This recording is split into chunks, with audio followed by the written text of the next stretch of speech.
These thoughts supported my spirits while I pursued my undertaking with unremitting ardor. My cheek had grown pale with study, and my person had become emaciated with confinement. Sometimes on the very brink of certainty I failed, yet still I clung to the hope which the next day or the next hour might realize. One secret which I alone possessed was the hope to which I had dedicated myself, and the moon gazed on my midnight labors while, with unrelaxed and breathless eagerness, I pursued nature to her hiding places. Who shall conceive the horrors of my secret toil as I dabbled among the unhallowed damps of the grave, or tortured the living animal to animate the lifeless clay? My limbs now tremble and my eyes swim with the remembrance, but then a resistless and almost frantic impulse urged me forward. I seemed to have lost all soul or sensation but for this one pursuit. It was indeed but a passing trance that only made me feel with renewed acuteness so soon as, the unnatural stimulus ceasing to operate, I had returned to my old habits. I collected bones from charnel houses and disturbed with profane fingers the tremendous secrets of the human frame. In a solitary chamber, or rather cell, at the top of the house, and separated from all the other apartments by a gallery and a staircase, I kept my workshop a filthy creation. My eyeballs were starting from their sockets and attending to the details of my employment. The dissecting room and the slaughterhouse furnished many of my materials, and often did my human nature turn with loathing from my occupation, whilst, still urged on by an eagerness which perpetually increased, I brought my work near to a conclusion. And in case you're wondering, he will go on and not regret any of this. This was clearly a good idea. Don't go into STEM, kids. This is Fear and Loathing in Ingolstadt.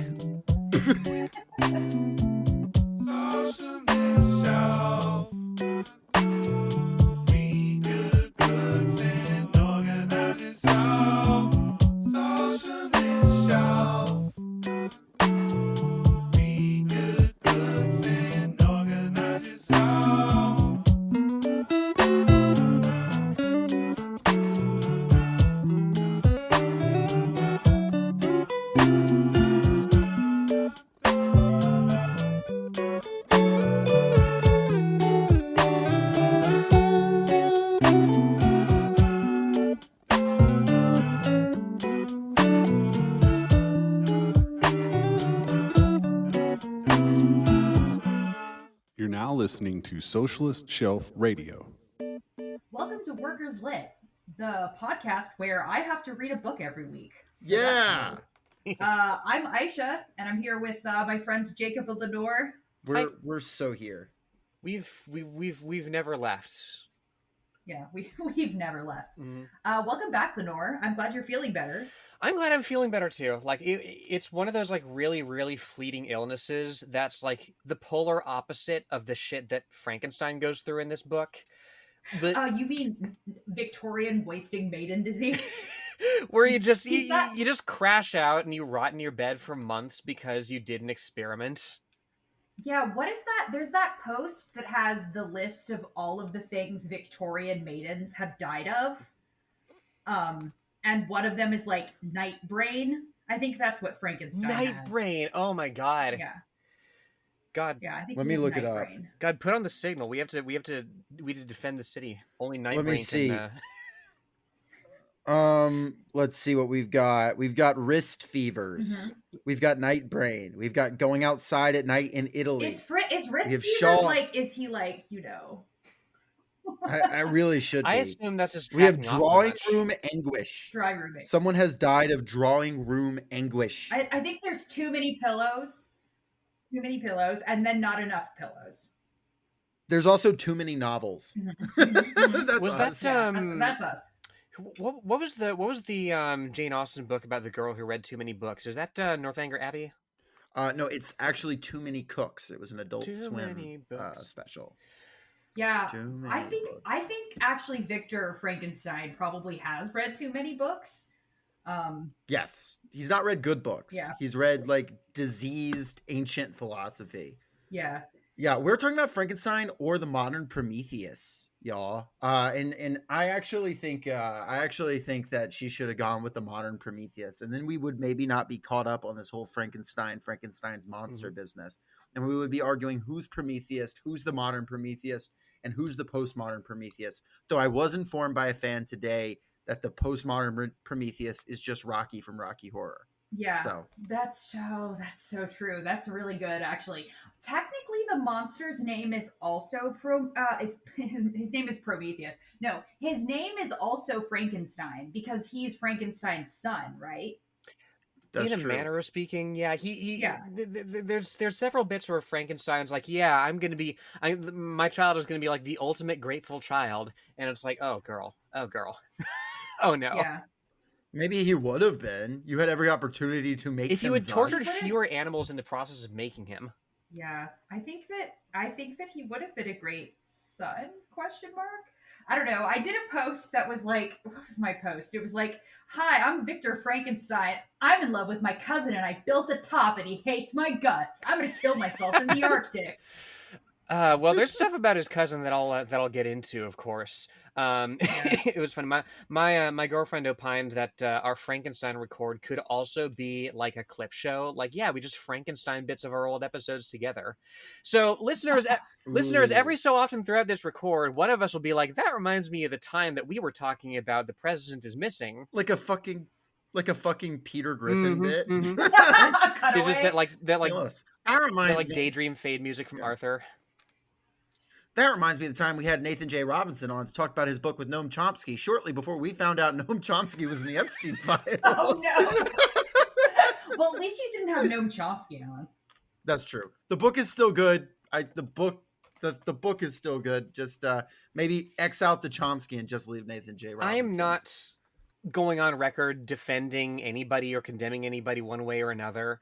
Chomsky is famous for answering literally every email he's ever received, right? That's true. That's a good point. Emailed him.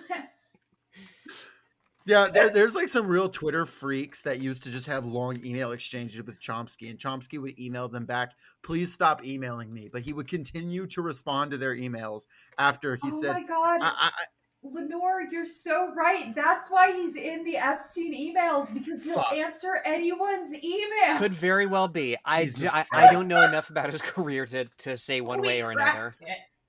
I like the idea. I like the idea that Epstein read manufacturing consent, and he was like, "How do I manufacture consent? No."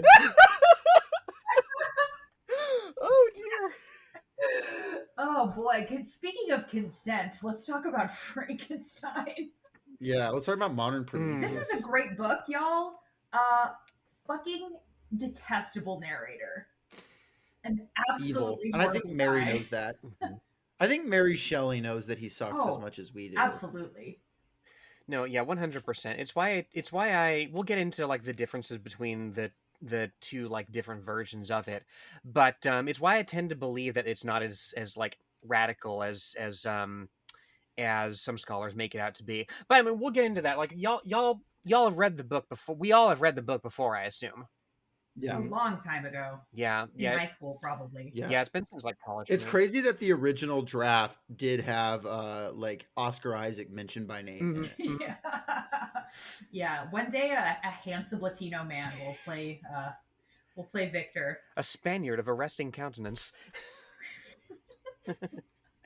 However they described anybody who lived south of Switzerland at the time.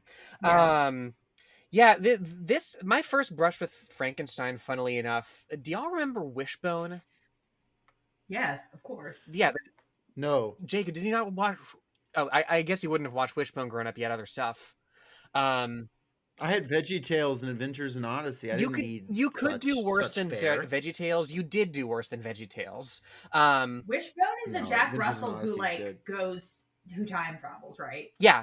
Like there's something going on there's like a B plot going on in the modern day, and then he's like, that reminds me of this book that I read, and then it goes back in time, and it's like, it's Peter yeah. Frankenstein was one of them. But yeah, that was my first familiarity with like this, the Odyssey, fucking like Red Badge of Courage. Like they did everything on Wishbone. But yeah, I came back to this in like college, and this is like the third or so time that I've read this story now. Um, my first brush with there being like multiple versions of it. I didn't know there were multiple versions of it. I don't know which one I read. Well, it's you most likely read the 1831. That's the one that gets there. There's a couple of labels that still reprint the like 1818 with like annotations like based on like this is what changed. But the generally accepted text these days is the 1831. My, I think, first brush with Frankenstein was the James Whale movie, like when I was very young. Oh hell yeah. The it's alive one with Boris My- Karloff. I can tell you for sure what my first brush with Frankenstein was. It was in the episode of VeggieTales, Where's God When I'm Scared? Because they resuscitate a cucumber in that one, and they do the whole "it's alive," and then he's scared, and then Junior Asparagus is scared, and then Bob and Larry show up to explain to him that God is bigger than the boogeyman. He's bigger than Godzilla or the monsters on TV. Yes, God is bigger than the boogeyman, and he's watching over you and me. I do remember Yeah. that. Oh, what the fuck am I saying? Of course, my first brush with Frankenstein was definitely Scooby Doo. Like they do every monster in Scooby Doo. There must have been. Frankenstein's There was a Modern Frankenstein. Prometheus in it. Well, where's Godwin? I'm scared because the father of Mary Shelley, our author today, is William Godwin, or well, was he's dead now. From Elden Ring? Yeah, William Godwin the Yeah. Golden. That's crazy.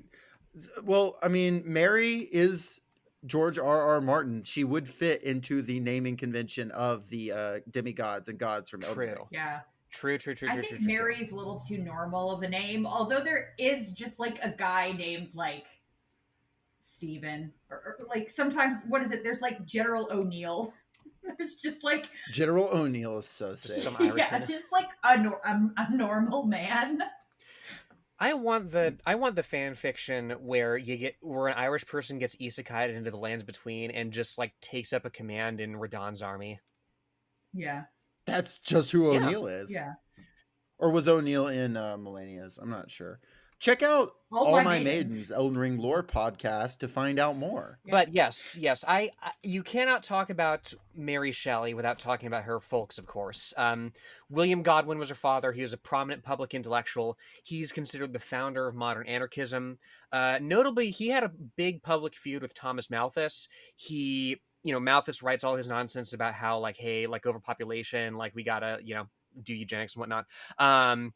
And he's like, no, asshole. Technology and culture are going to advance. Overpopulation is not going to be a problem. Like Godwin envisioned a post-scarcity future of voluntary communism, was his words. And he was writing in like the early 1800s at this point.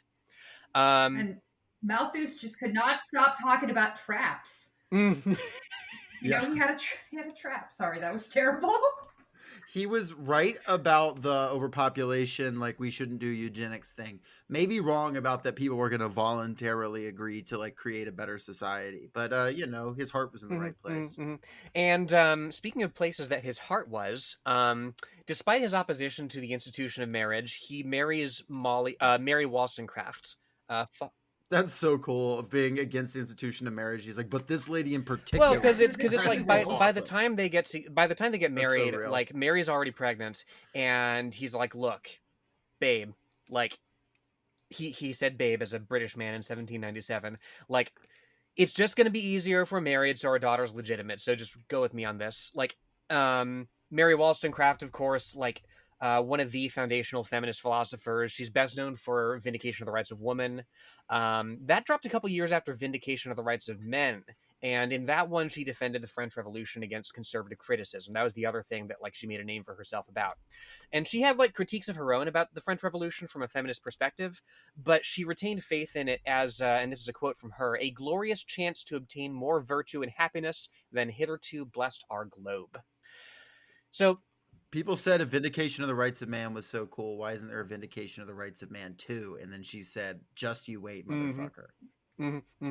Yeah, it's a vindication of the rights of woe, man, because you read it and you're like, whoa.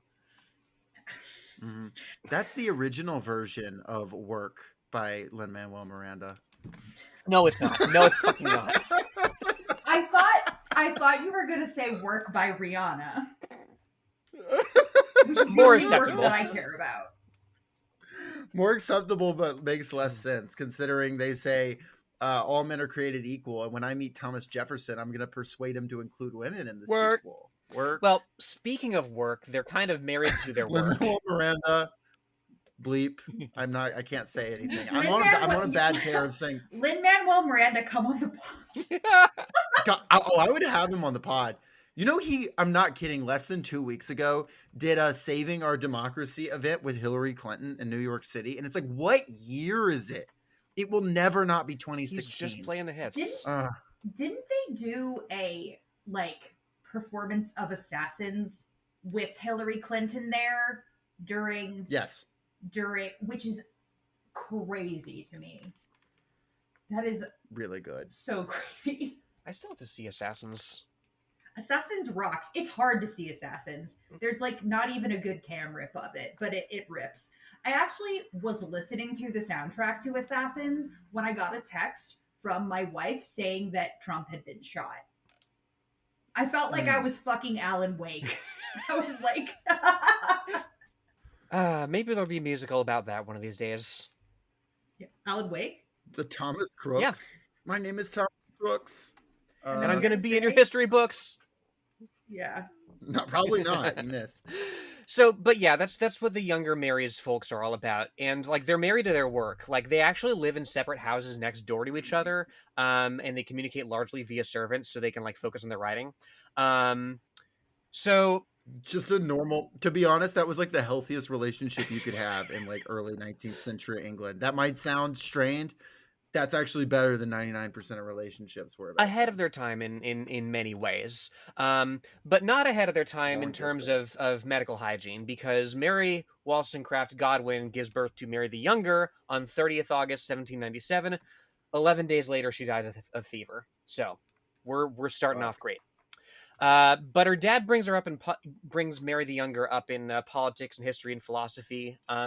A year after his wife's death, he publishes a biography of her, and it's very, very frank about her personal life. Openly discusses the affairs she's had, the fact that that Mary Shelley, well, the eventual Mary Shelley is illegitimate originally.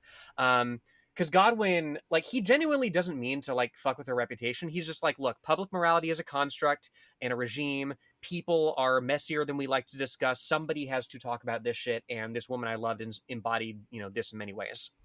When your dad is so based that you can't go into polite society. Yeah. When you it's Dad, I understand that you were fighting to destroy outdated standards of public morality, but did you have to publish a book about you getting cucked by my mom? Do you have to basically just publish your fetish publicly, Yeah, but the answer was yes. Mary doesn't really have a leg to stand on. She grew up to have threesomes with Lord Byron. Yeah, the coolest person you can fuck. One of her kids survives to adulthood. The rest not so much. It's not so much. It's the 1800s, y'all. So she's sent to stay with the family of a political ally of her father's in 1812 to further her education. And according to her, this is where she starts experimenting with writing. And there's some foundational stuff happening in her life in her late teens, because it's a little after this time that a guy enters her life named Percy Bysshe Shelley. And he's an admirer of her father. He's also arranged to... Yeah, Bysshe. Wait, his middle name was Bysshe? Yeah. B-I-S-H? No, B-Y-S-S-H-E. But yeah, that's pronounced what? It's pronounced Bysshe? Bysshe? That's the... Bysshe? Come on. I love Mary Shelley. You're fucking she was with so me. Cool. Her husband named... That MFR's name, Bysshe. She was like, I would never marry a man. Okay, but he's also kind of a bitch. And she's like, okay, I'll take it. He had his moments. So part of how he meets her is A, he's running in the same circles as her father politically, and B, he's also arranged to help pay off William Godwin's debts. which falls through because like he doesn't have control of his estate yet, and his family doesn't want him spending the estate's money on political justice. That's another quote. So they get talking. They start meeting at her mother's grave to date secretly. It is from this that you get the story of Mary losing her virginity on her mother's grave. There's no way of definitively knowing that this is the case. Queen shit if it did happen. Probably apocryphal, Yeah. but it rules. It's cool that she says it. Yeah, though. we're choosing to make it have happened in spirit. whether or not In it did. spirit. Spirits, graveyards, is this? I don't know. But so a month after this does or does not happen, the two elope for France, and Mary's stepsister tags along. Put a pin in that. They go to Switzerland. They run out of money. By the time they get home, Mary's pregnant, and her dad's cut her off by this time because of the whole debt thing falling through. Percy has also had a son by his first wife around this time, and he's always out of the house, either attending to that or hiding from creditors, or very probably banging Mary's stepsister. And amid all this personal turmoil, on the 22nd of February, 1815, she's remember she's like 17, 18 at this point. Like she gives birth prematurely to a daughter who dies within 10 days. And this wrecks her for several weeks. There's a bunch of journal entries from the following year that are just lost, so we don't have a full picture of her recovery. But she does recover. She goes on to have 3 more kids. 2 of them die before age 3. And it's an increasing strain on her eventual marriage to Percy, because they're not married yet at this point. Meanwhile... Speaking of dead children... Actually, yes. And many more people besides, because in April 1815, on the island of Sumbawa in the Dutch East Indies, which is now Indonesia, there's this mountain called Mount Tambora. It's a volcano. It explodes. It continues to explode for several months. As many as 100,000 people die on Sumbawa and the surrounding islands alone. And there's a global temperature drop as a result of this of like 0.5 degree Celsius. And again, you know, how delicate our climate is, right? Because 1816 becomes known as the year without a summer. There's famine in India. There's floods in China. In North America, it snows through August. In Europe, especially, like which just got done with the Napoleonic like wars. There's unseasonable cold, food riots, famine. It's not a good time. It's crazy, like how much like the fantasy novel that sounds. Like a mountain explodes and then the whole world doesn't have summer. It's crazy that it's real, but it is. I mean, we had that volcano explode in Iceland that made it like impossible to do air travel for months. So in May of 1816, the Shelleys are chilling at the Villa Diodati in Switzerland, and Lord Byron's there with his doctor John Polidori, because he's skipping out on his debts and also waiting out rumors about an affair with his own half-sister. And he's also hooking up with Mary's stepsister by this point. She got around. God.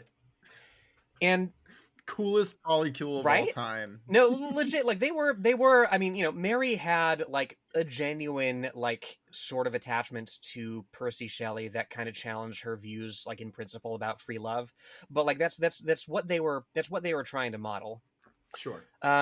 And because of the environmental catastrophe, it rains like holy shit for 3 days in June. They cannot leave the house. So they're reading ghost stories, and Byron says, hey, we could totally write one of these. And based on that, he writes Fragment of a Novel.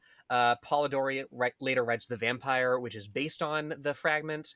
And this is what I was talking about earlier. In her introduction to the 1831 Frankenstein, Shelley talks about Polidori's original idea and how both Byron and Shelley kind of end up dipping on the contest.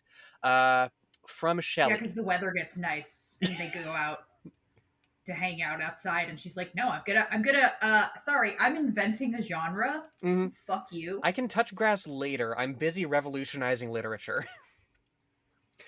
She said, poor Polidori had some terrible idea about a skull-headed lady who was so punished for peeping through a keyhole. What to see, I forget. Something very shocking and wrong, of course, but when she was reduced to a worse condition than the renowned Tom of Coventry, he did not know what to do with her, and was obliged to dispatch her to the tomb of the Capulets, the only place for which she was fitted.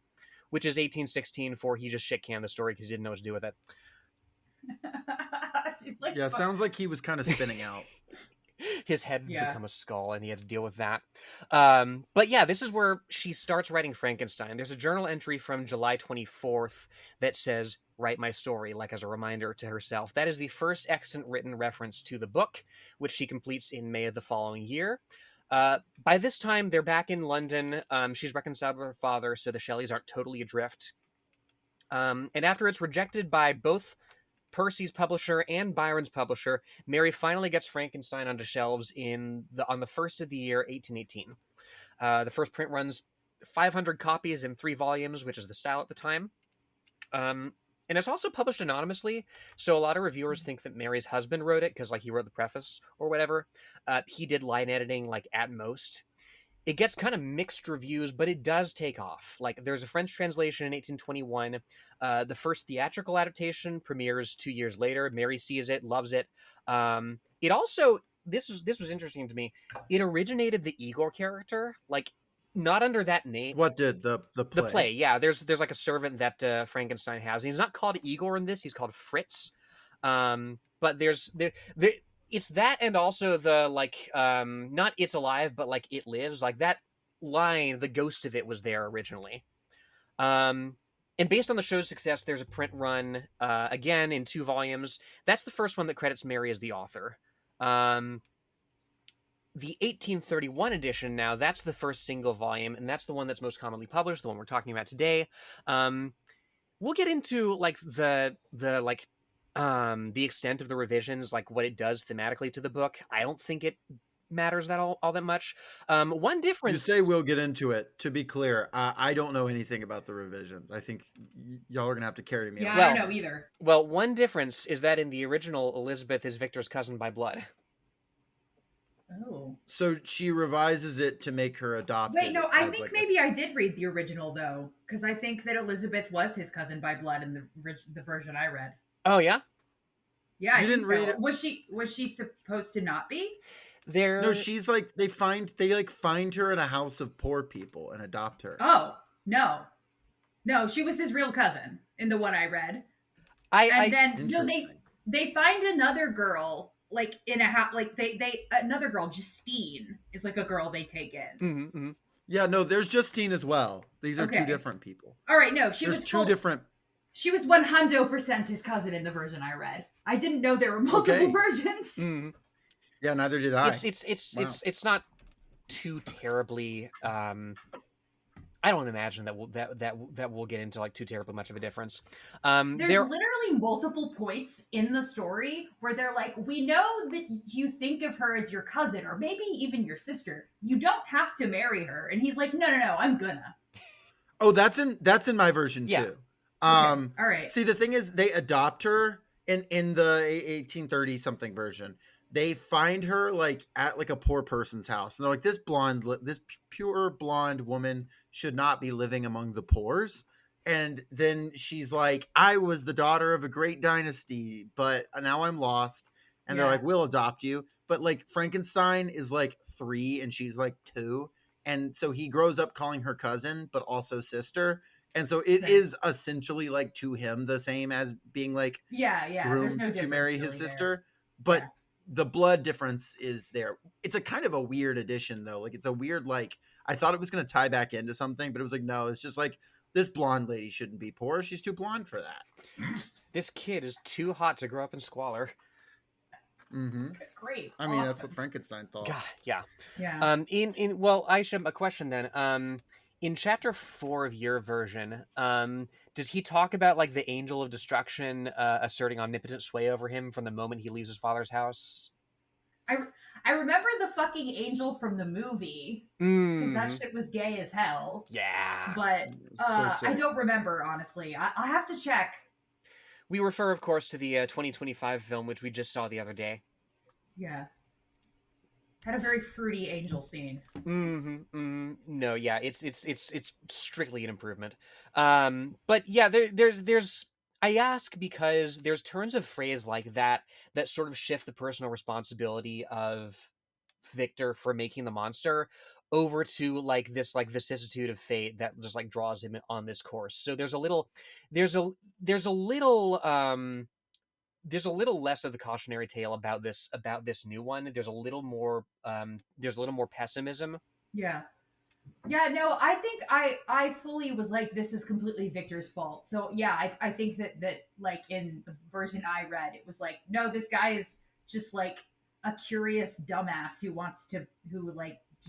you know, Yeah, delves certainly. too greedily and too deep. Yeah. No, I think Yeah. I think you're 100% Call him right. a dwarf of Khazad Doom, the way Yeah, he'd be doing yeah. that. That's what I meant. Well, his I tell you what, the legacy of Frankenstein certainly dwarfs what Shelley thought it would become Oh, come originally.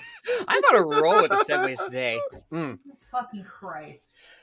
So it's considered one of the first, perhaps the first science fiction novel. Of course, prototypes of the mad scientist and like speculative fiction stories existed early as the 17th century. Shakespeare's The Tempest is sometimes cited as like an early like mad scientist story. But Frankenstein's where it all comes together. And in the ensuing centuries, there's roughly 11 billion adaptations and derivative works. H.P. Lovecraft writes Herbert West Reanimator as kind of a satire of it. There's dozens of films. Rocky Horror owes its existence to this, as we said. The Wikipedia page for Frankenstein and pop culture is 32 pages long. It's, Oh my God. yeah. Guillermo Del Toro calls it the quintessential teenage book because, like, you're intellectually curious at a very young age. You're still figuring out where you fit in the world. You're coming to terms with the fact that life is one long process of figuring that out.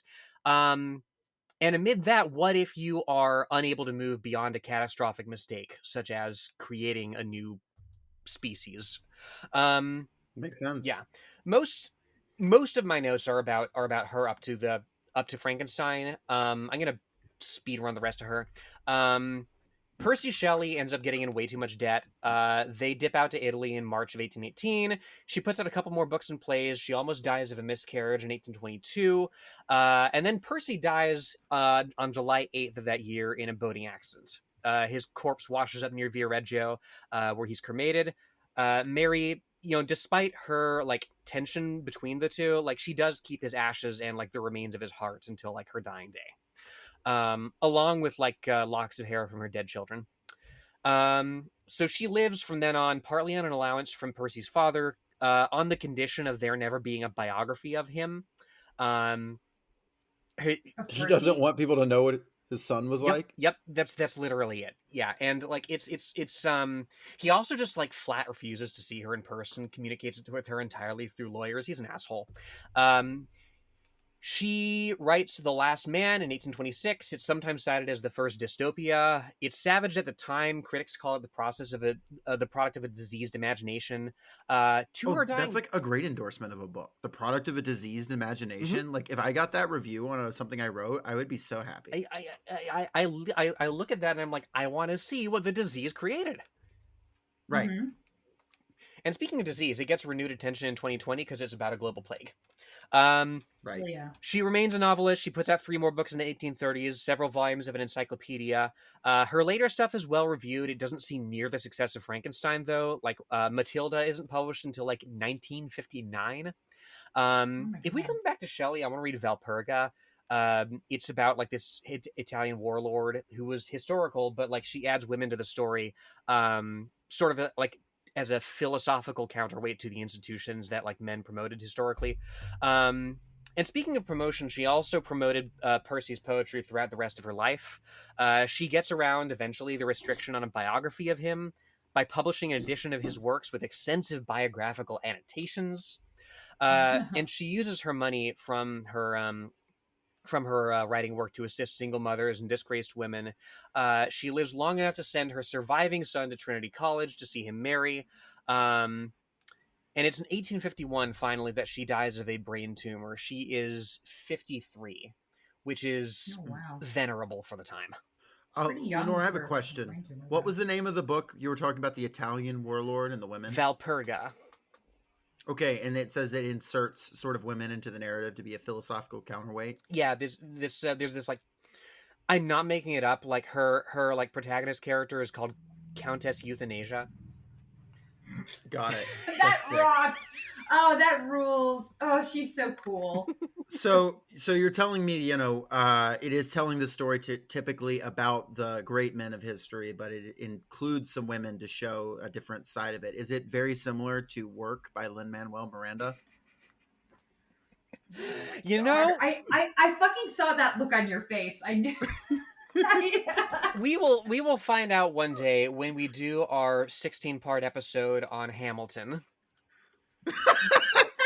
leave that to the worst of all possible worlds, guys. They've got to do that at one point. They're like honor bound to handle. Yeah, they have to shit. do Hamilton. I'm not touching it with a 10-foot pole. I'm just admiring the writing abilities of one Lin-Manuel Miranda, feminist icon. Yeah, Lin-Manuel Miranda, who cut the best song from Hamilton because it dealt with slavery. Literally, that was the reason. He was like, "Yeah, I don't want to bring down the atmosphere about like these, slavers." Yeah, the Virgin Hamilton and the Chad 1776. And the Chad Countess Euthanasia. It's fucking awesome. You've sold me on that book. I've already. Okay. So Mary Shelley she dies in what year? 1853, you said? 1851. And like 1851. Yeah, like it's a mixed legacy, like, cuz she other than Frankenstein, like a lot of her work kind of languishes in obscurity. Like Valperga, the one that I mentioned, is frequently discussed in its time as like a love story with like none of the like political and like feminist stuff like paid attention to at all. I mean, this was in a critical atmosphere where like a lot of the critics who initially liked Frankenstein reversed their opinion once they found out it was a woman writing it. Right. Well, that's what happens to all of the like Wuthering Heights was not considered a romance story when it came out because it was written under a man's name. Was it and really? now, like, I think, or published, like, I don't think it was published under her name at first. But no, it was Heights, published anonymously. Yeah, you read that shit and you're like, wow. Yeah. Oh boy. I got a note too, Lenore. I don't, just an important bit of research I found is Mary Shelley has a letter where she said, "After my husband's death, I became somewhat," and this is her words, "mousy-tousy with women." I don't know what that means, but I have guesses. Mousy-tousy. Yeah. I love the way they talked back then. I figured that I always kind of, I don't know where I heard this or read it, but I thought that she was bisexual. Like I'm pretty sure she was. It is. She had a thing with Jane Williams as well. For it sure. is almost certain. She got mousy-tousy, which is a thing that I will be incorporating into my lexicon. Mousy. Is that another word for eating pussy? Maybe. I have no idea what it could even, like, it means something, but, like, is it a specific act? I don't know. Who at mousy? Sound off in the comments below. Yeah, if you get mousy-tousy with women. If you get mousy-tousy with your fellow people. You know, Aisha, I don't know if you know this. One of my favorite stats is, and this is held, nearly a quarter, sometimes up to a third of our listenership, according to like what we get back, are non-binary, which should be statistically impossible. I find that to be like relative to the population, the amount of people identify as non-binary. We've got like every non-binary person. Are we attracting more non-binary listeners, or are listeners who are like one way suddenly like figuring themselves out along the way? They're becoming non-binary. Anyway, if you're non-binary, let us know if you're non-binary, let us know if you too can get mousy-tousy or if that's just a woman thing. Yeah. I think we're all allowed to get mousy-tousy. Sound off in the comments. Well, this book is not about getting mousy-tousy. It is about... Yes, it is. Well, what is it about, y'all? He makes a monster, but there's so much more to it than that. It's about, like, being a kind of a shitty guy. Like, it's about sucking. I think that Frankenstein has so many things going on. And it's really interesting because you see a lot of people talk about how the theme of this book is, like, don't play God.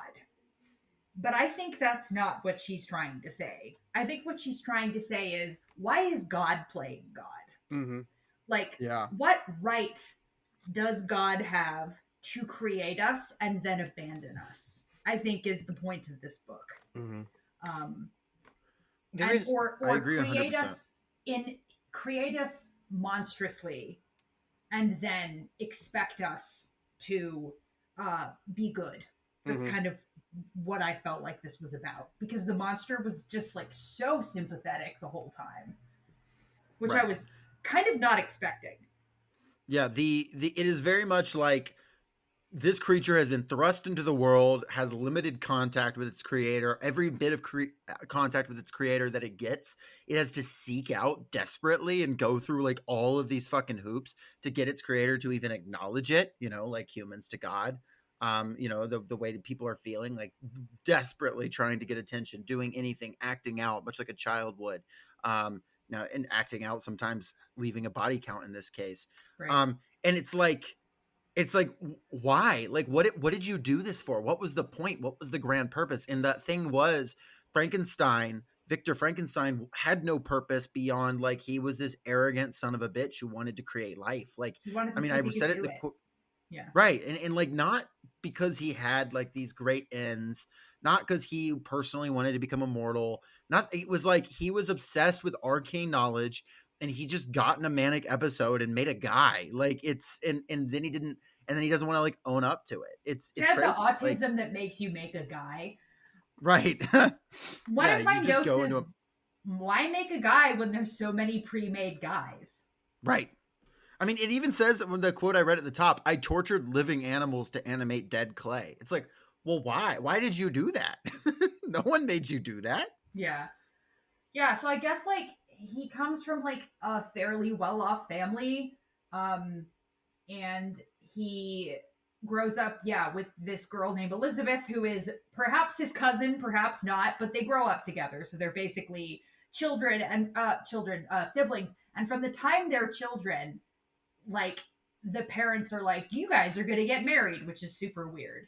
But I guess that was like not normal, but not unheard of. I guess like Yeah, that's what a pure betrothal. bloodline is. A pure Yeah. bloodline is a bloodline that is highly incestuous. I have heard that like the revisions to the 1831 version are Shelley kind of moderating the text compared to like her earlier like more radical years.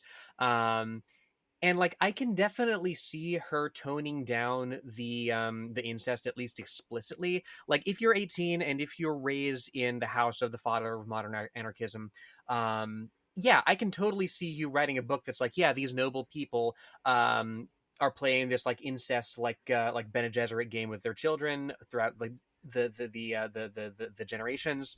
Yeah. um I don't think they're nobility. I think they're just well off, right? I think so. Maybe just I think they're in the Del Toro movie, he's like a baron, yeah. Yeah.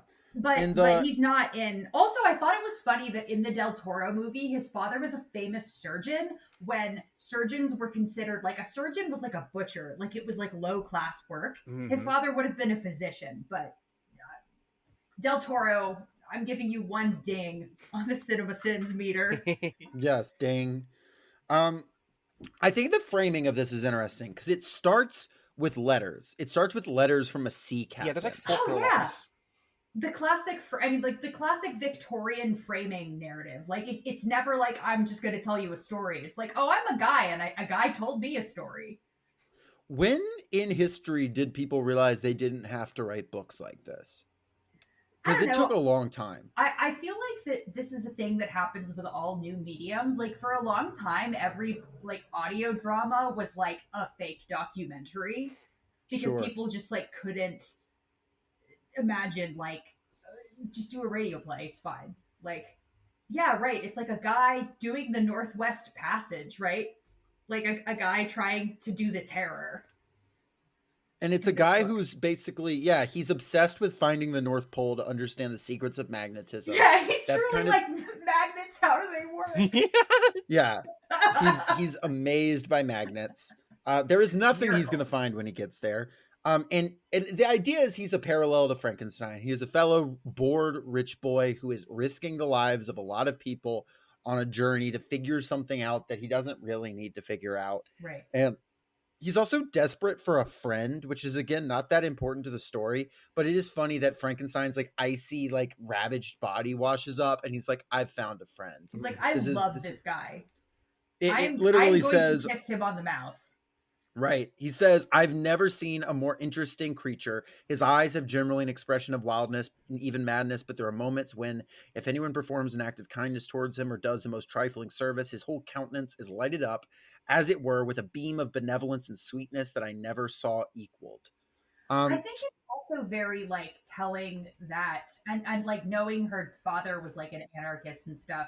Like he's like, there's no friends. I can't talk to anybody, but he's on like a ship full of people. But he means right. there's nobody of his class. Mm-hmm. Yes. And it doesn't seem like, yeah, there's his disconnect from them is they work for him. And in fact, Right. like, he's afraid of them at multiple points. He's like, are they going to mutiny because I'm leading them to their deaths? That's kind I of don't know, annoying. dude. That's a good question. This is somebody So, else who's married to his work from page 8 in my edition here. Nothing contributes so much to tranquilize the mind as a steady purpose, a point on which the soul may fix its intellectual eye. And it's like, okay. And he Uh, keeps writing to his sister and being like, "Hi, Margaret. I might die. Peace." Like, fuck you. presumably he's throwing these messages in bottles, like, into the I water. know. Like, Who is he? How is he sending them? With the fucking birds? A yeah, penguin? he's chucking them onto the Penguin ice. Post? Yeah. Frankenstein's monster is grabbing them and he's running them back and he's Yeah. returning. Yeah. that's the He's a only good guy reason for that that. Frankenstein caught up with him in the first place. Right. So they see Frankenstein, like they see like a huge monster, like on a dog, like a sled being pulled by dogs, and they're like, "Yo, So that's sick. crazy. What is that?" And then they find just a guy out on the like a real sick, half frozen guy, and it's Victor Frankenstein, who is like, "Hey, buddy, let me tell you my story. This one time I made a man." Well, and it's like if you're into like if you have that mindset of like yeah nothing's more noble than going north where there is science and maybe giving your life in the effort. If you meet somebody who is there under his own power, you're like, oh, this guy gets it right away. Yeah. And Frankenstein even says, "Unhappy man, do you share my madness? Have you drunk also of the intoxicating draught? Hear me, let me reveal my tale, and you will dash the cup from your lips. I imagine that you may deduce an apt moral from my tale, one that may direct you if you succeed in your undertaking and console you in case of failure." So the Why don't rest, like the just next suck each 90% of the book. just suck each other off and shut up. Like, Yeah, come he on. literally says right after this, his full toned voice swells in my ears, his lustrous eyes dwell on me with all their melancholy sweetness. Like, Jesus Christ. Yeah. He's so horny. It's like, I've seen nary a man, seen nary a man of my class stature, and I've not seen a woman in my entire life except for my sister. She's Yeah. never returned one of my letters before, but I know she's getting them. You just throw them in the water and the woman reads them. That's how it works. I like to think That's how that, this that messages in a bottle like were the way that people used to communicate across seas in those days. Yeah. Like maybe that's actually what Longitude by Davis Sobel is about. It's about the phasing out Yeah, of that's messages in bottles. That's what Message in a Bottle by the Police is about. True. It is. True. Well, So yeah, we get the backstory now. Yeah, we get the backstory. And the front story. So Frankenstein is from the Republic of Geneva, which no longer exists. It was conquered. Yeah, Lenore, can you explain the entire history of the Republic of Geneva to our listeners? So it was around for a few centuries. It was conquered by France in 1798, restored 15 years later, and then it joined up with Switzerland in 1815. So this is set sometime before that. There you have It it. does that like Yeah, it's like 17 unknown. yeah, Isn't yeah. it? It does it does that thing like we've mentioned this on the show before. I think in the Dracula episode, but like there's I don't know what it is about romantic novels in Europe, but like you would see like okay, this happened in the year like 17 like dash or like oh, Mr. like D told me this the other day and like if you're the target audience like in that day and you're like exposed to the gossip and the news of that day, presumably like it is legible to you. Well, the thing is, that's just Toby Fox's influence because, as you know, at the beginning of Undertale, it says the year 20XX. So I think that explains that. Yeah, everything makes sense to me now. The anime It's version Toby's of Homestar Runner is set in 20XT6. Yes. So yeah, we're in a rich family, and unlike like such as the Del Toro adaptation, Frankenstein has a perfect fucking life in every single Mhm. regard. His parents are nice to him. His house is nice. His siblings are nice. He has a hot sister wife. Um, he gets everything he wants. Like not there His is mom no dies. his mom eventually dies, Mhm. but like she Yeah. lives a while. Like she lives till he's like Yeah. an adult almost, right? Yeah. He's just like, he also, like, I don't know. I feel like that, like, one of the most bipolar men to ever live. That's true. Like, I think he just has, like, manic depressive disorder. Because he just has these huge, like swings. He's, like, very, like, just the way that she describes being depressed, I feel like is so visceral. Yes. And you can, like, really, really feel, like, just how tormented this guy is. And he's bringing it all on himself. But, like what he has is, and then he like goes, he starts like studying some old philosophy. It's like old philosophers, like Greek medicine. And then when he finally goes to medical school or science school or whatever they took, everyone's like, wow, this is really old. All the shit you read is garbage. Read this shit instead. And that was also garbage because it was, the 1700s. But This is like when your kid Yeah, gets really into Graham Hancock and you have to patiently explain to them that there was no like globe spanning Antarctic civilization. yeah, Not with that attitude. We did an Yeah. episode on Mountains of Madness a while ago, and H.P. Lovecraft would differ on that. But yeah, Elizabeth, depending on your version, in this version, her name is Elizabeth Lavenza, and she was a stolen sister from poor people from an ancient lineage, and that never ends up mattering again. Let me Fucking weird addition, Mary. You didn't need to let me do that. find the first place she's described because this is insane. No, I've got it. Oh yeah. A child fairer than a pictured cherub, a creature who seemed to shed radiance from her looks and whose form and motions were lighter than the chamois of the hills. Okay. All right. Yeah. Okay. Your hot sister. Cool. And it has this bit where it says, his mother says, I have a pretty present for my Victor. Tomorrow we shall have it. And when on the morrow she presented Elizabeth to me as her promised gift, I, with childish seriousness, interpreted her words literally and looked upon Elizabeth as mine. We called each other familiarly by the name of cousin. No word, no expression could body forth the kind of relation in which she stood to me, my more than sister, since till death she was to be mine only. That's a normal way. Yeah. I mean, like, the way that I think, I like that a lot because of, like, the way he, like, treats the monster is, like, the monster is his. Like, way more viscerally than Elizabeth is. Yes. But the monster is ugly. And the monster is, like, the opposite of what Elizabeth is. Even though he says it's interesting, he says that he designs the monster to be beautiful, right? Like, Yeah, he says he that, wants like, it to he puts be. him together. But at the end of the day, it's like mashed together body parts, so that's like kind of Yeah. hard to achieve. Yeah, and I mean, in the Del Toro movie, it's Jacob Elordi with, Yeah, he's like, hot. some fucking scar paint on his face. So, Even in this, like, it describes him. Well, we'll get to him being made, but it's one wonders: is he just look unnatural, or is he truly ugly? We're not really Yeah. sure. I'm It's like, kind of why up to did you, like, interpretation. Victor? You could literally just have been like, "This is my very ugly friend." Right. Like, It's not like there like, weren't or- enough wars back then to say he got injured in. right? Like in the movie, the old man thinks, he's like, he feels like the monster's face, and it's like, "Oh, were you injured in the war?" And he's like, "Yes." Yeah, like, So, like, they question which war. It's like all of them. There's like 30 wars happening at Yeah. any time, and also Right. like you can just randomly get attacked by like wolves or whatever. Mhm. No, and there's a great Donald Glover joke from like way back, like over a decade ago, where he says, he said people back in the day would be like, my house burned down, my family got stolen, I got stabbed, and your friend would put a hand on his shoulder and say, what did you expect? It was nighttime. Yeah, that's kind of what this book is about. But yeah, he just, like, makes a guy it happens very fast in the book. I feel like the Del Toro movie, it's like half the movie is him making the guy, with his weird fruity friend who is, I guess, a combination of, like, Claire Val and then that other fruity doctor from the James Whale movie. Mm-hmm.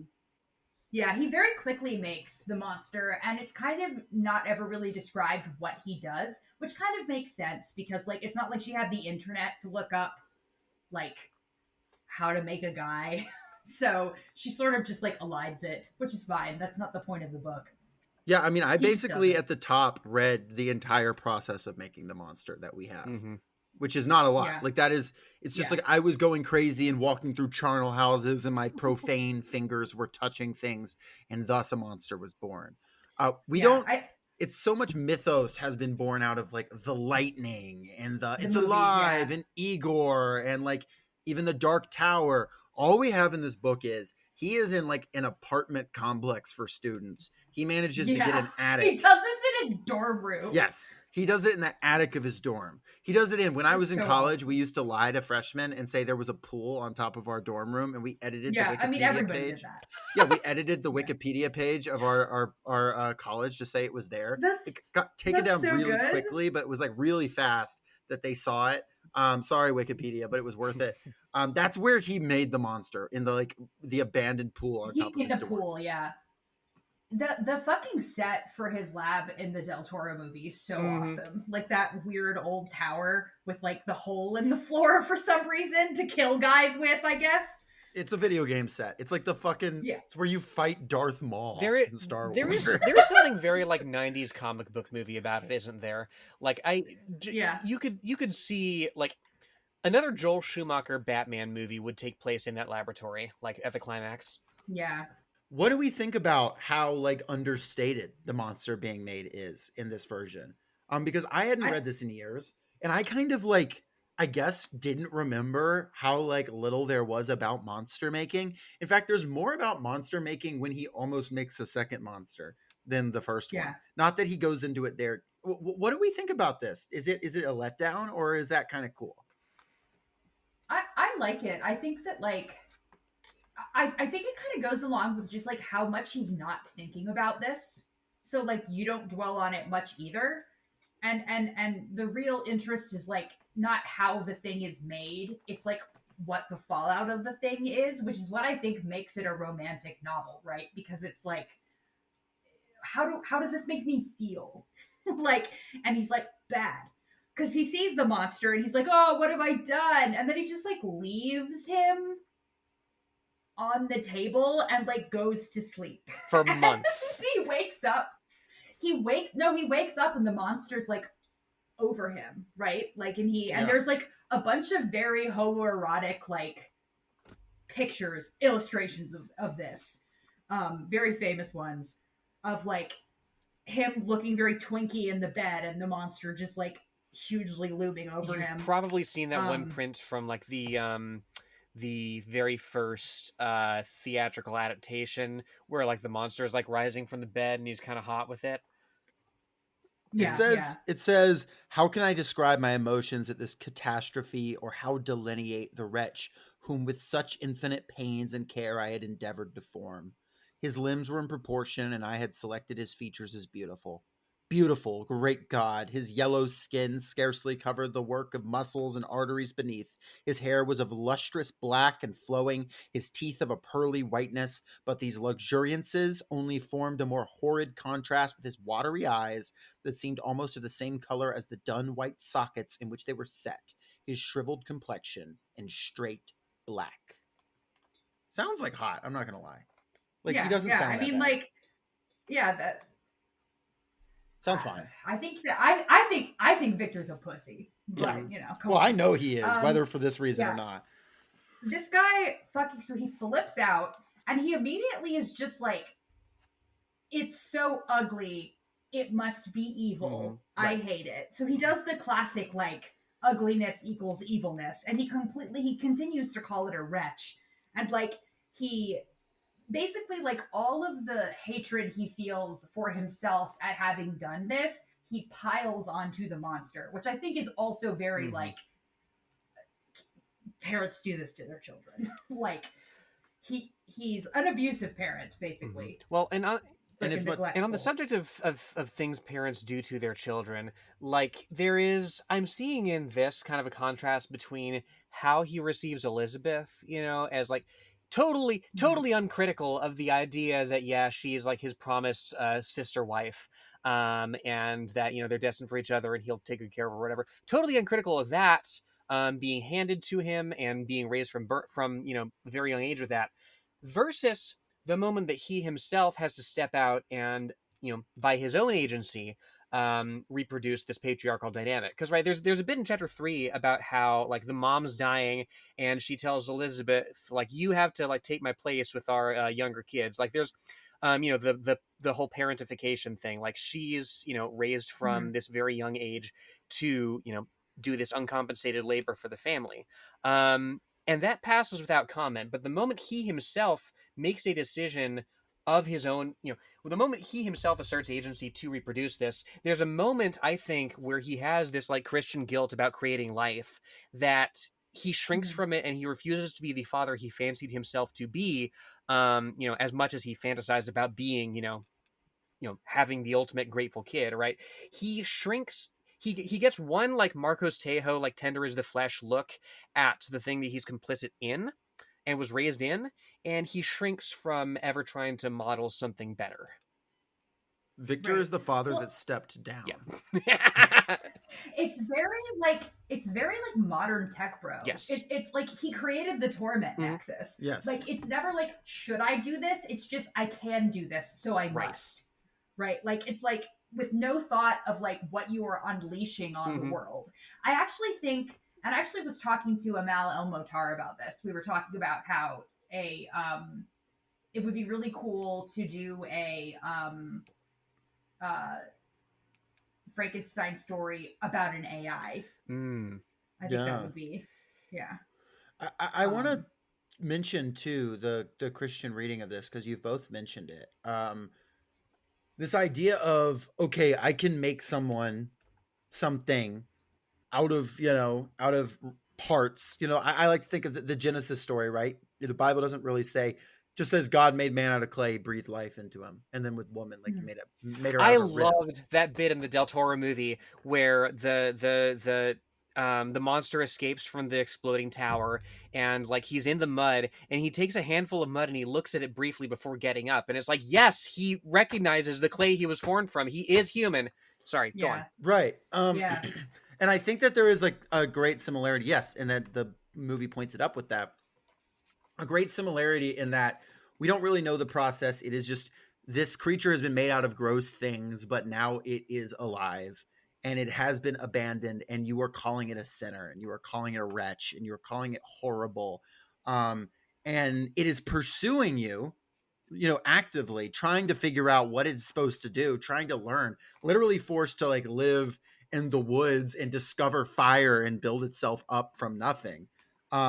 And then once you've become wise enough to sort of interface with your maker, you're once again condemned for every action you've taken. There is no opportunity. So it does feel very much like Shelley, like, in this very like Victorian way, being like, hey, now that we've got science, now that we've got a lot of developed philosophy, anyone think this God stuff's kind of fucked up? Like it feels a little like that to me. Well, also like the monster being blamed for like the steps that he takes. And it's like, first of all, nobody taught him this was like right from wrong, first of all. And you have to teach kids that. They don't just naturally know that. Two, like, I don't know, like this sort of reading of like, what is it villainous to try to keep yourself alive, even if you're hurting other people? Which I think is interesting. Like, I think that's a really interesting question. And it's like one of my, like, I love a thing that asks the question, is it wrong to hurt other people to help yourself? And doesn't automatically answer yes. Like, I like stuff like that. I think it's interesting. And I like that Victor hurts other people to hurt himself. Like he that's the thing with Victor, is he doesn't know how to deal with himself after this. Thank God for his friend Clerval, who keeps him alive. He immediately gets wasting maiden disease and is like, for months. He's constantly getting like sicknesses that last, like he's getting night brain that lasts like for 8 months. My guy is like such a wasting maiden. And his buddy Clerval, who is like basically a theater kid, as Lenore said. Takes care of him for a little while. It sucks. Clerval gets to college and he like doesn't get to take any classes for like 4 months because of his like stupid friend is like, I Yeah, need you you to. know Victor doesn't even put out either. No, 100% not. 100% not. And it says Victor says like the thing that made him feel better was like reading texts, like Arab texts. And I was like, Victor could have Yeah. received the light of Islam and his life would have been Yeah, so much I better. know. Oh, he should have kept reading. But he failed to do that. This book has a weird relationship with like there's almost too little to comment on. Weird relationship with like the East in general. With Islam? Yeah. Islam specific I or mean, in just like Arab culture in general. There's that whole weird story about the Turkish girl, Yes. which I thought was very, very jarring and weird. Yeah, Del Toro, why didn't you put that in there? Wasn't that important? Shouldn't the movie have been 45 minutes longer? One of the things that I wanted, like when I was like, hey guys, you should watch the movie, the Del Toro movie, because I think that he made a lot of changes for a modern audience. And I think it's interesting, like what a modern audience will take as written or is willing to swallow in the way that the Victorian audience wouldn't. For instance, like, so the weird story about the Turkish girl is when the monster is basically on like a rampage sort of to get back at Victor and is like killing people in his life. Like he kills his little brother.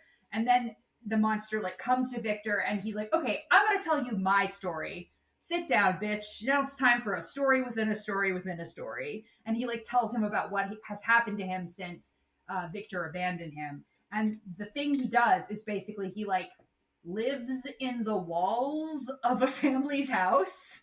And there's some poor family, but they are specifically fallen nobility. Yeah. Like they used to be like rich nobles from France who are now through machinations of a duplicitous Turk have become poor, and in the movie they're just a regular poor family.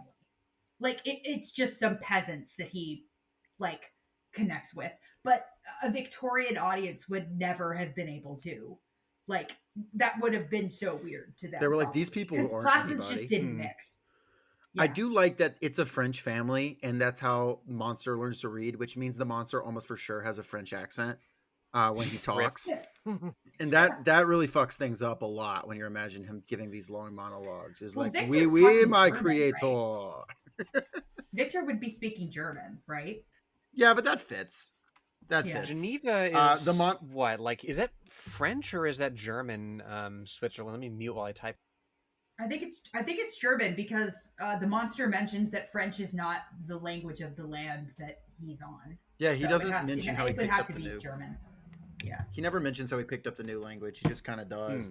Yeah, Yeah. We didn't actually, you know, if it sounds like we jumped ahead, we really didn't that far because Victor, to just give the really quick summary, Victor goes back home and is sad at home, finds out that his littlest brother got fucking murked, as Aisha alluded to, by the modern Prometheus himself, by Frankenstein's monster. And yeah, the monster had been living in someone's walls for a while, and after that fell through, got really mad and murdered a child. But we should talk more about him living in the walls because that's important. Yeah. That's where he learns to speak. That's where he learns about like affection. He spends months and months observing this fallen noble family, and it's also where we get the story within a story within a story within a story about the like, yeah, the weird like Turkish family and like the machinations and the fallen princess and shit.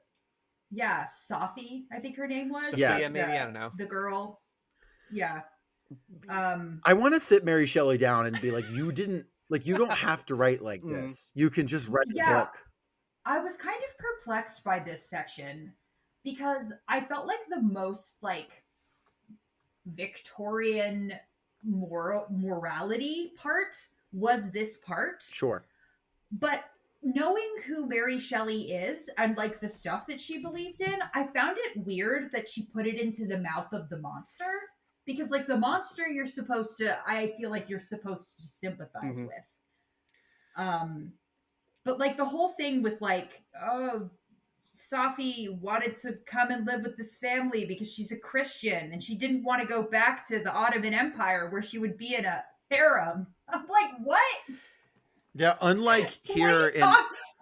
What unlike is you talking about? yeah, unlike here in enlightened Geneva where you get to be Victor Frankenstein's sister wife. Like, come on. Exactly. Well, and like I thought that was really weird. it's I think it is appropriate that you bring up Elizabeth in this moment because I mean if you're reading right now how the monster perceives the poor family, right? You know, the blind like grandfather and like the kids who spend their days in, you know, music and like letters and whatnot. You go back to chapter 1 and you compare how the monster talks about a peasant family versus how Frankenstein talks about a peasant family, right? Because the Yeah. his whole relationship to them is, yeah, my family goes among peasants and gives them like charity and stuff, I guess, like food, and oh yeah, occasionally we take away one of the kids who's too hot to be poor. Yeah,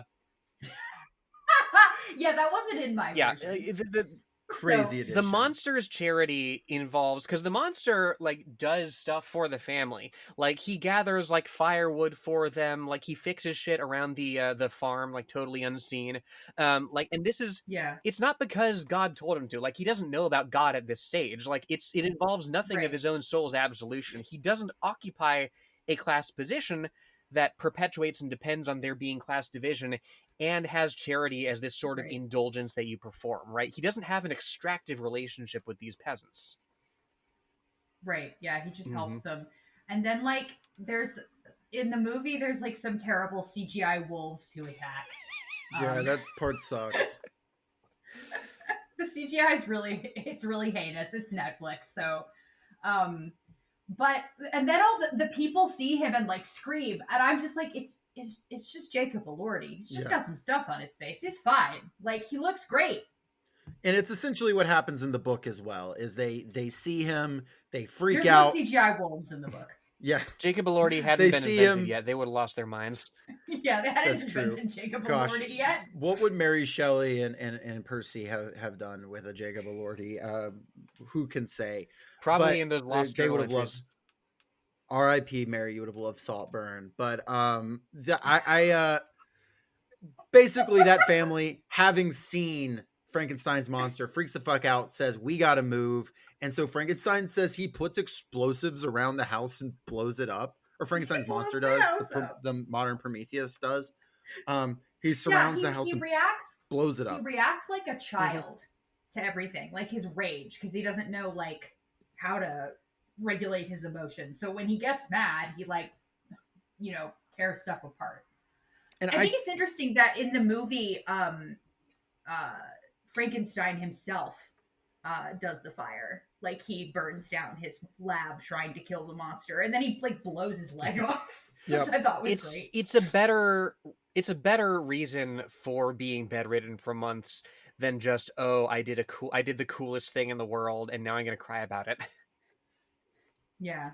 I think the monster, has a consistent childlikeness through the book in different places, despite being, way more intelligent than a human, like, automatically. I feel like Victor doesn't, like, realize, I'm like, this dude is less than 2 years old and he's already as smart as you. Like, we may need to work on this. Yeah. But one thing that he has is, like, there's a moment where Victor says, relieve me of the sight of you. And the monster covers his eyes and continues to talk. Like, he's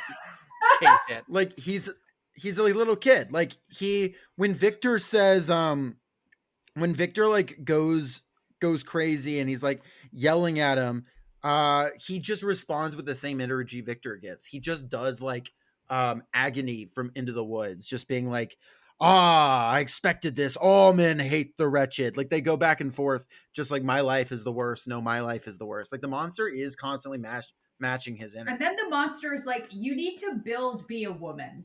Yes. Before we do that, we did kind of skip Justine. What do y'all have to say about Justine? Does that matter? She's super hot when she's sad, textually. Yeah, another like woman who sort of gets fucked by Victor's situation. Like, she gets blamed for she's another poor girl they pick up, I guess. Yeah, they do that a lot.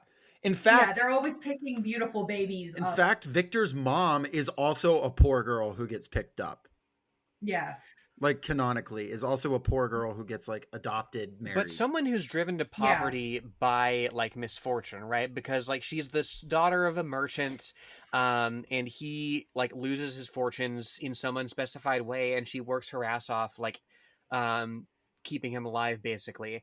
And like that's the tragedy, right? That somebody born into this like position where she's supposed to demonstrate virtue and whatnot, instead has to just be constantly doing like maintenance. But that's the virtue, is that Yeah. like she's so self-effacing. Right. It's very weird morality. Yeah. I mean, it's a very like romantic, like virtue rewarded type, like, like the story, the morality stories where the young maiden is like, no, to the count who's trying to ravish her, and at the end he decides to give up his rakish ways and marry The her Samuel or Richardson, Right. like whatever. Pamela, yeah. Yeah. Yeah. The um the whole thing with Justine is interesting, being a servant who's blamed for this murder and indeed executed for it, despite it being the monster who's done it. The monster who does it, by the way, basically after being and rejected. blames her. Yes, and Yeah. blames her. He frames her. Um, he's a messy bitch for that one. Yeah. Um, the monster, by the way, having gone through all of that with the family and then also saved a child and gotten shot for it because they were like, "You're so Yeah. ugly, get shot, bitch." Um, that's what he's dealing with. Victor, Victor freaks out about Justine because it's another death on his conscience. And it's like notable, like, I guess his Victor's relationship to women is so interesting. Like, because there is this lack of agency for all the women, not just Elizabeth, also Frankenstein's mom, also Justine. And it's kind of like all everyone is at the whims of someone who is more powerful than them. In Justine's case, it was a doting father made her life good, an abusive mother made her life bad, and then she found someone to make her a servant that was nice, it made her life good, and then society ruined her. There is no agency. Right. All good Right. things stream from the patronage of men for women in this book, and the men Right. are all insane. And Yeah. that is not on accident. Oh, of course. I mean, that's probably like Mary Shelley. Probably. I mean, not probably. Most definitely, her whole life had being buffeted between men, I mean, think about having like to what like. Lenore was sharing. Like, Yeah. her late husband's father, who was like, "Here's all the conditions for you to get like this pittance, so you can continue to like live." Mm-hmm. You know? Yeah. Which I think is really interesting. Then that the monster is like, make me a woman who will be for me, kind of like the way that Elizabeth is for you. And I think it's interesting that, well, then of course, like we have a whole nother section where Victor is depressed. He goes to Scotland to build a woman for some reason. You Like there's got a lot to. of stuff. There's a lot of stuff that happens in this book that is just like Mary being like, look how good I write, which is fine. She's a great She writer. do be writing It's a good. beautiful book. So he goes to like some lake and he goes to a shack to make the bride of Frankenstein. And then he decides at the last minute that he's not going to do it. And he's like, what if he's literally like, what if she doesn't like him? And he has like this like moment of like, am I going to condemn the world to these two creatures? But he also has the thought like, am I condemning her to this monster? And I'm like, oh, interesting that you thought about it here, but you didn't think about it for Elizabeth, who has been condemned to you. Yes, who is, no catch yourself. Yeah. And it is, yeah, it is this moment where he's like almost fully made the woman monster.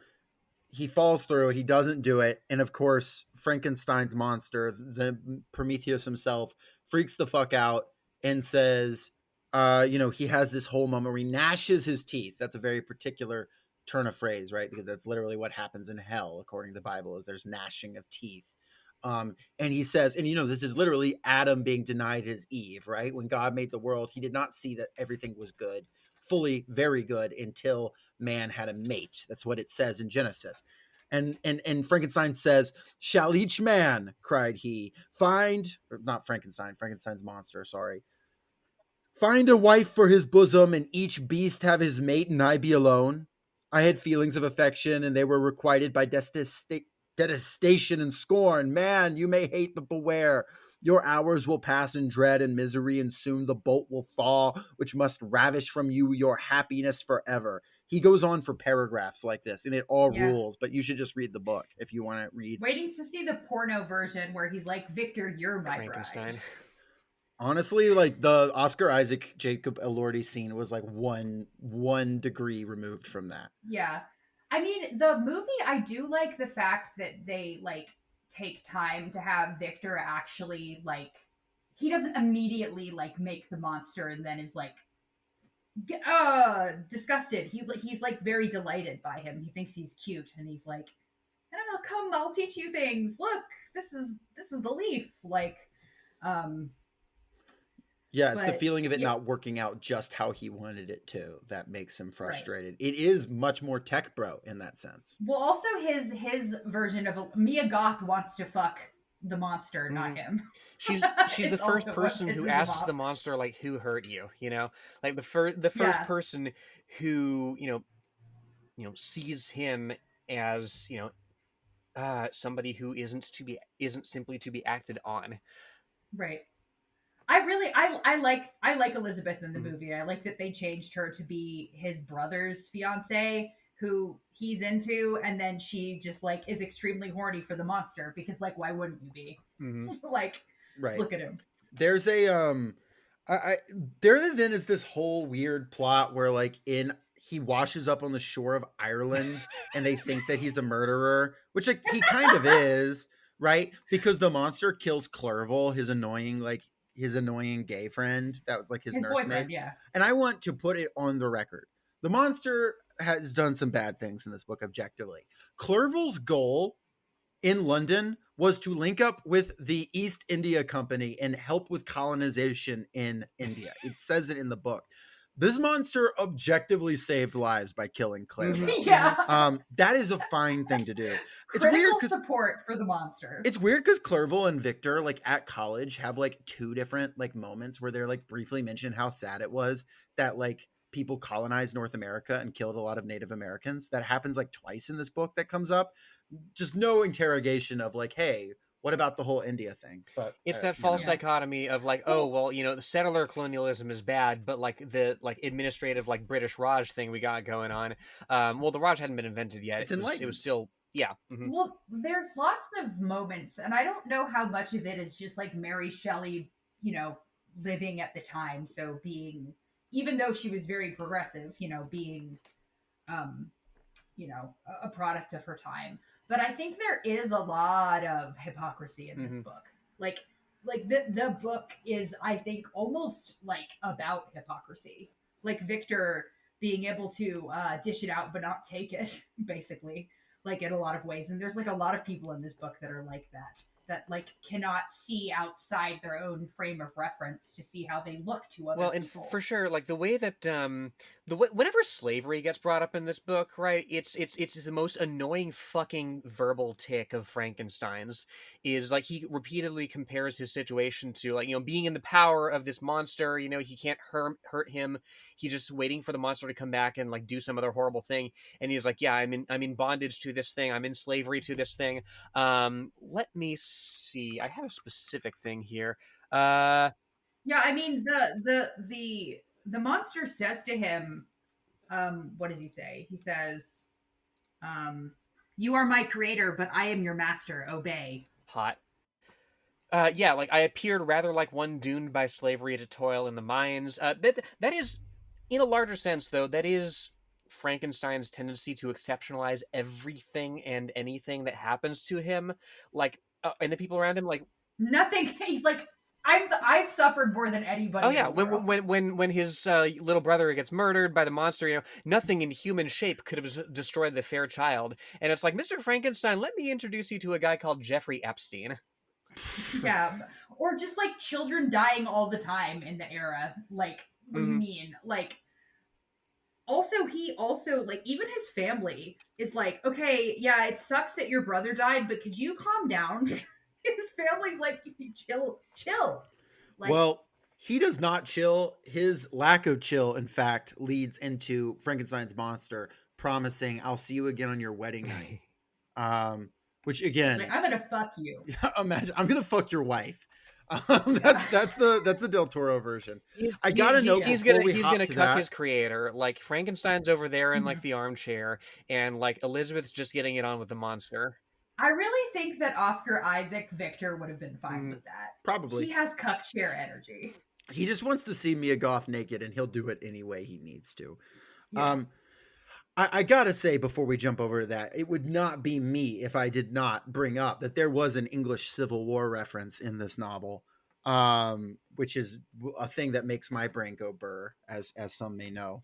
Um, Prank over. when they briefly stop at Oxford on their like weird little England, Scotland, Ireland trip, and he looks around, he's like, Oxford, this is the city where Charles I marshaled his forces to defend his city. And then he says, the city had remained faithful to him after the whole nation had forsaken him.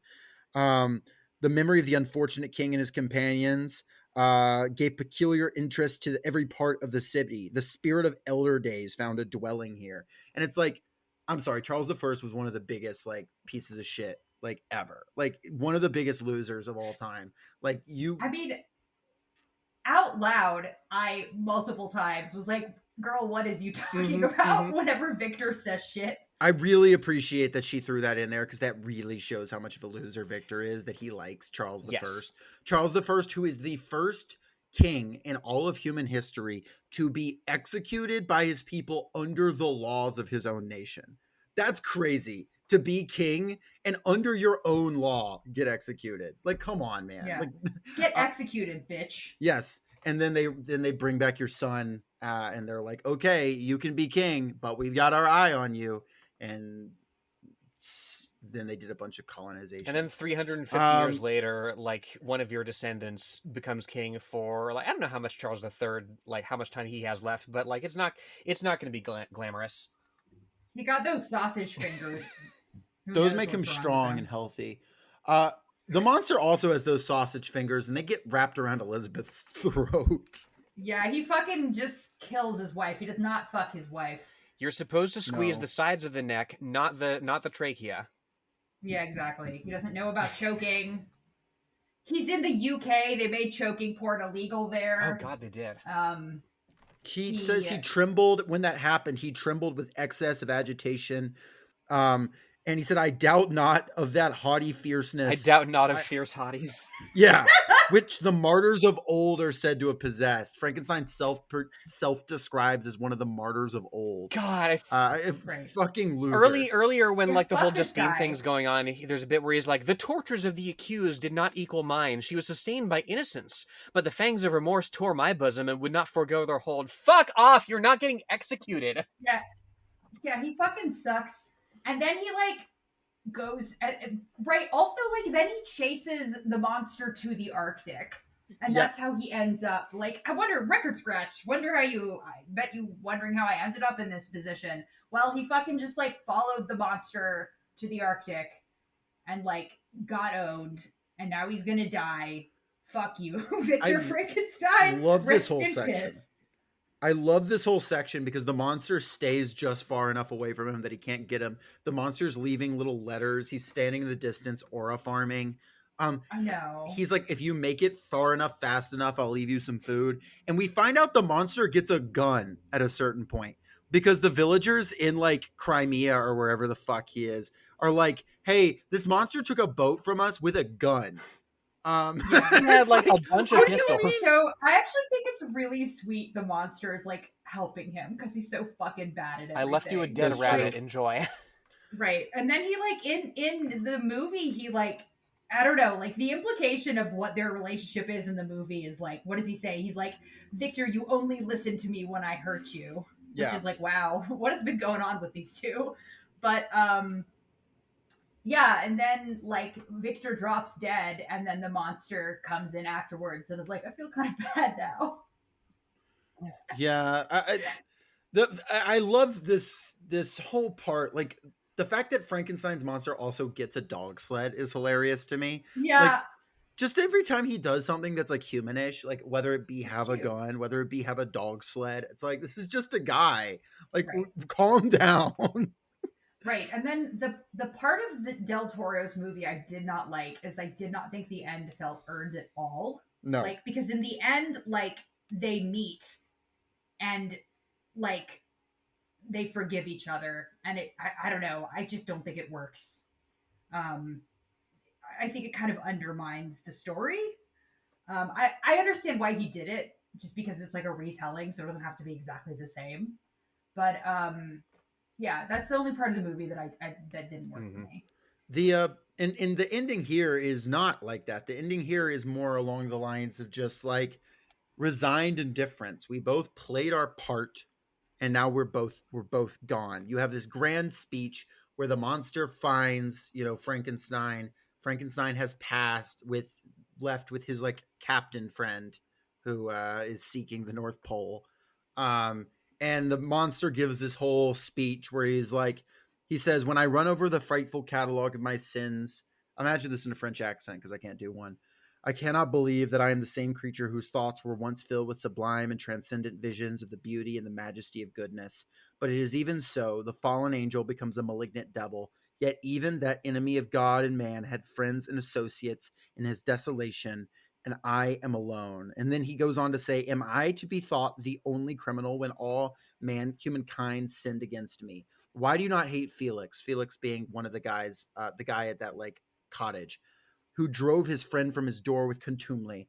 Why do you not execrate the rustic who sought to destroy the savior of his child? Nay, these are virtuous and immaculate beings. I, the miserable and the abandoned, am an abortion to be spurned at and kicked and trampled on. Even now my blood boils at this recollection of injustice." Yeah. Sucks to be him. Like, that really is what it is. It's like there was no winning for him. There was nothing he could have done. There was no Right. redemption. He has sinned, but it doesn't matter that he did. He was born I imperfect, and there is no salvation for him. Right. I think it really is interesting about like how much of this book is just like we are very terrified of some of a guy who looks a little bit fucked up. Yeah. like we as a species, as a culture, are not very kind to people who look Mhm. non-normative, you know? And I think that's interesting. Um I also like the reason that I was like you all should watch the movie is because I think it's really interesting that in the movie the monster doesn't really do anything bad. Like all of the stuff, like Victor does most of it and then blames it on the Mhm. monster. And I just Yeah, thought he that even was shoots Elizabeth. interesting. Yeah, I thought it was interesting because like it is something that we as a culture now will buy. That like to maybe an older, like a Victorian audience, like it wouldn't have made sense that something like the monster wouldn't have been at least a little bit evil, right? And we as like an audience now are like, no, I completely buy that 100% this guy didn't do anything wrong. Even though I kind of wish I felt like that the monster probably should have done some stuff wrong. I felt that was also kind of weird, but I don't know. I don't know if that makes any I sense. guess if you're a modern audience and you're watching a Del Toro movie, like, you're gonna have sympathy for monsters, or like, why are you watching a Del Toro Mhm. movie? Mhm. Right, exactly. There's an element of that here. You are won over to sympathy from the monster's like rhetorical arguments, essentially. Like, Yeah, rhetorical actually, speech. I mean, the Yeah. end of the novel is the monster giving a multi-page speech and then killing himself. Mhm. um Yeah. and the very last thing he says is, and it says it's the only time he's described as speaking with enthusiasm, I believe, is he says, "I shall die, and what I now feel shall no longer be felt. Soon these burning miseries will be extinct. I shall ascend my funeral pile triumphantly and exult in the agony of the torturing flames. The light of that conflagration will fade away. My ashes will be swept into the sea by the winds. My spirit will sleep in peace, or if it thinks, it will not surely think thus. Farewell." And then he kills himself. He jumps into the water and freezes to death. And it's like, I mean, that is the funeral pyre triumphantly being taken in flames. The reason this novel, I've jokingly called the monster the Prometheus multiple times, but the alternate name is Modern Prometheus. And it is like, yeah, Frankenstein himself created this fire. He started this chain reaction, this new humanity. But then, like, yeah, this fire is now, that has been unleashed, is now consuming this monster. And it ends here. This is the dead end. There is no Eve. The process does not restart. There is no new Eden. There is no redemption. Yeah. It is just, if God had never taken Adam's rib out, God had just ditched Adam in the garden, and Adam eventually just like monologued to the serpent and like jumped off the nearest cliff. Yeah, it's very sad. Like I it's kind of a bummer. But it's a great book. Like it's a fast read too. Like you can read it real fast. It's not a Yeah, long book. But surprisingly, like given the, I mean, it was written in like 1817, 1818, but like it is eminently readable even to a mhm, modern audience. I gotta yeah. ask, what do we think of the end of the movie being that the monster saves all the remaining sailors and like shoves them out to sea and they sail home, and the monster doesn't die at the end of the film? What are our thoughts on that? I mean, like the movie was very Mhm. Hollywood. Like it Sure. was very like, and also like, my wife said it really well. I was like, oh, I don't know if I don't know if I like this. My wife was like, babe, Del Toro doesn't want his Blorbo to be sad. I was Mm, like, you're so right. The monster is his Blorbo. He doesn't want his Blorbo to be sad. So like the fact that there's been so many Frankensteins, you might as well make a Frankenstein that's more or less happier. right. Fine, go off. But I thought that like I said, like I think in our group chat, I thought it was a really fun movie. I don't know if it's a great Frankenstein adaptation. Sure. Well, Frankenstein becomes an Avenger at the end, so I Yeah. remember being like, he shoves them out to sea, and I like I mean, imagining that's what Van he Helsing links up with that's Nick what that's Fury. what Van Helsing 2004 was supposed to be, right? It was supposed to be the intro to like a shared universe um of classic horror movie monsters. And that went nowhere because it was a it's an objectively bad movie, Not a fun good though it movie. is. Yeah. You know, Is that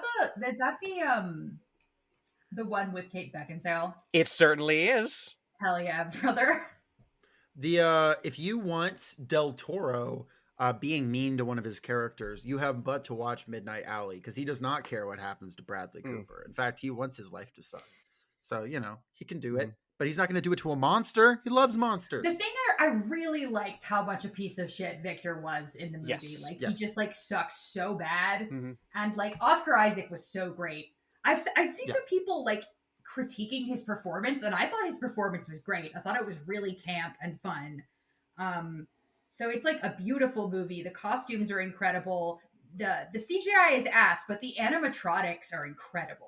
Hmm. Hmm. Hmm. Well, and Um, To be expected from a Del Toro Netflix team up, yeah. like what's going to be good and what's going to be bad, to be honest. well, and it is indeed. He's camp is exactly the right word for it. He's a fucking drama queen. Yeah. And it's befitting of a story in which, I mean, the what the book is actually about is constantly at war with. I mean, there's an epigraph in my edition here that I'll share with y'all. Let me see. Uh, Oh yeah, craving acceptance and affection, but facing unrelenting rejection, the monster wreaks his revenge on his creator, who finds that playing God is a dangerous game, that with power comes responsibility. And it's like, well, it's not about the hubris of mankind, it is the hubris of man, right? It is the hubris of somebody who inherits patriarchy and perpetuates it and thinks to model the world around his own ambitions and desires, and then gets burned for it. I mean, this is somebody who, like, when the monster tells him, "I'll be with you on your wedding night," Frankenstein thinks, "Oh, he's going to kill me then." Right? He doesn't even Mhm. consider that Elizabeth might be in danger and not he. He Frankenstein, who claims He's to not like, oh, know. he's gonna fuck my wife. Yeah, exactly. Right. He claims to know the darkest cruelty at the hands of this thing that he's created, and yet he cannot imagine anything but a release from that cruelty. Right. Actually, I wanted to read like a little thing. I think I posted in the group chat, but like what Oscar Isaac said about the movie, and I thought like Yeah. it made me like understand the movie better, which Mm. is it's an emotional Mexican melodrama that we made. This is a very European story told in an extremely Latin point of view. At one point I was like, this is a lot, man. Is this too much? And he is like, look, cabron, it is not an accident that my Victor's real name is Oscar Isaac Hernandez, which I love. And I was like, Rules. oh, it is a very like telenovela version of a Victorian novel, which is Mhm. great. If that sounds good, you should watch it. Which is why I love retellings. Yeah. That's why retellings are a lot of fun, and it's why, we continue to return to some of these stories. We don't return to everything written in these days, but there are people like Mary Shelley who made stuff that just deserve a lot of retellings. And I like to think, being Shelley, being herself someone who was willing to go back to her work and adjust it, that she would respect that kind of adaptation. In fact, I know she would, because she liked the play version famously, even though it added like a guy, not Igor. What was he called, Lenore? Fritz. Release the Fritz cut. I feel like Fritz and Igor have similar energy. I bet that Mary Shelley would have appreciated the fact that in the Del Toro movie, Mia Goth plays both Victor's mother and love interest. Literally, he has a nightmare early in the book where, like, in chapter 5, Elizabeth does turn into his dead mother in this nightmare that he has. That's pretty cool. Yeah. Well, trauma around a dead mother, woman named Elizabeth or maybe Eliza, the hubris of inheriting patriarchy. I'm gonna build a funeral pyre for you.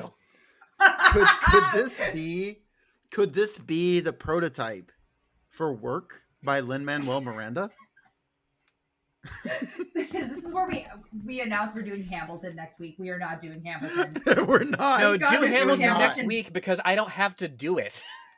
Oh, yeah. Lenore, if there was a Hamilton episode, you would not be able to resist doing the bits. Your Lin-Manuel Miranda is excellent. I retired that after our fucking Percy Jackson episode.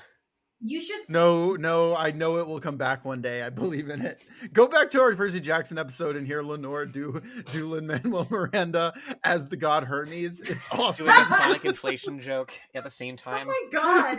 I don't think I've heard that one. I need to listen. That's one of our stupidest episodes because we recorded it in person and we were just like, we had to. God, that was also the episode where.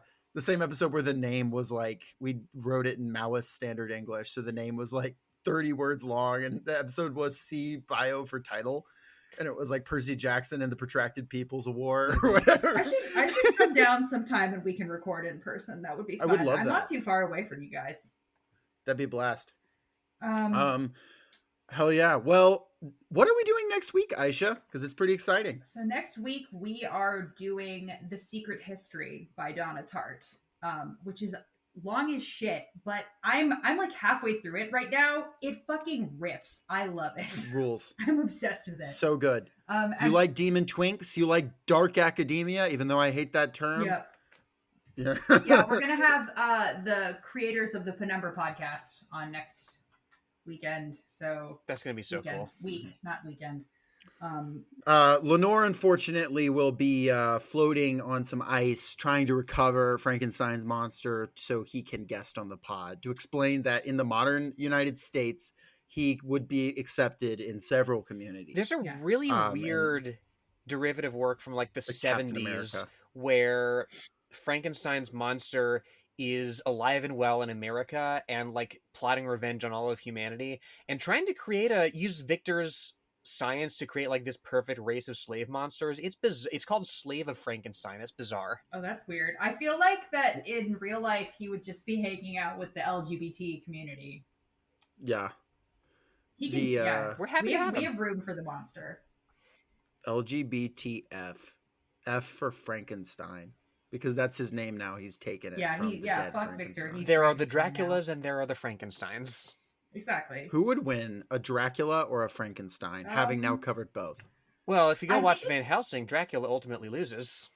I think it depends on which, like, if it was like book Frankenstein's monster versus book Dracula, Dracula would win. Because definitely. Frankenstein's monster is just like a big guy. He's a big guy. Nosferatu versus Jacob Elordi, Frankenstein. I'm a Frankenstein's monster defender on this front because, like, he learns like language and philosophy and morality from like listening in on like English lessons that this peasant family does for the for Sophia. Like that doesn't mean he would win in a fight against. But Dracula. I feel like he would notice. Trixie. Yeah, exactly. He would notice the pattern, like, okay, like he sticks to this certain like building. Oh, there's a box, it's full of grave dirt. Okay, I'm starting to figure it, put it together here. Like, He would beat him with facts and logic. yeah, literally. Yeah. And All if right, I I buy hadn't, that. and if I hadn't retired, also my Ben Shapiro voice, I would have a riff on that. Well, listeners, sound off in the comments who would win. Would a Frankenstein win or would a Dracula win? Do that after you tell us if you get mousy tousy and what that means. Yeah. That's 2 assignments for you. We will be grading. Yeah, hopefully my You audio will be getting shelf points. will be less ass this time because I've hopefully fixed my setup. Knock on wood. Well, it's Knock on wood. still ass because it's a bad microphone, but at least it's all working good this time. Well, they can demand a full refund. Yeah. if they want. Cool. Well, that's all I've got. Does anyone have a episode specific quirky sign off? Because I had another work joke, but there's a rule of 3s. I did it 3 times. Guys will literally raise the dead instead of going to therapy. So true, bestie. So true, Sheila. Oh, Sheila, thank you.